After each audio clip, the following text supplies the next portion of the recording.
Famous atheist Richard Dawkins recently tweeted that Roman Catholics are required to believe that communion wine actually is literally the blood of Christ, and the wafer literally is his body. Not symbolically, but literally. Not a metaphor, but literally. That way, madness lies. It does seem a little crazy, doesn't it? To believe that's literally Jesus? It seemed crazy to people 2,000 years ago when Jesus said the words, "I am the bread of life, and whoever eats my flesh and drinks my blood has eternal life, for my flesh is real food and my blood is real drink." And the crowd's response was, "This is crazy. How can this man give us his flesh to eat?" And many left him. This is madness. So why do I believe him?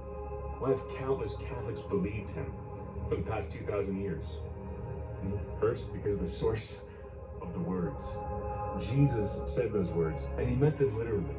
If he didn't, he wouldn't have let the crowds leave him. He would have cleared it up with something like, whoa, guys, what, you think I'm crazy? I just mean them metaphorically. You have to chew on my words. But he didn't. He let them walk. And he drove home the point of the Last Supper when he didn't say, "This is like my body," or "This is a metaphor for my body," but "This is my body." Guys, the source of those words rose from the dead. If you rise from the dead, I don't believe anything you have to say. But it's also easy for me to believe because, the fact that it sounds kind of crazy is consistent with everything I know about God. He's a little crazy. At the risk of sounding cheesy, crazy in love with his people. Listen, he didn't just create a stage to meet you. He went overboard. He created a universe. He didn't just snap his fingers to redeem you from sin. He died a gruesome death on a cross to prove how far he'd go out of love for you. And he didn't just want you to hear about it.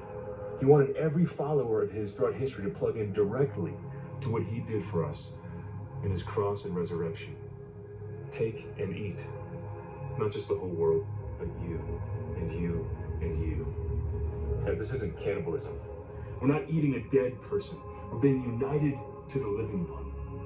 Because that's the only thing that satisfied his love for you. This way, madness lies. Or maybe it's this way, love lies. Or maybe it's both.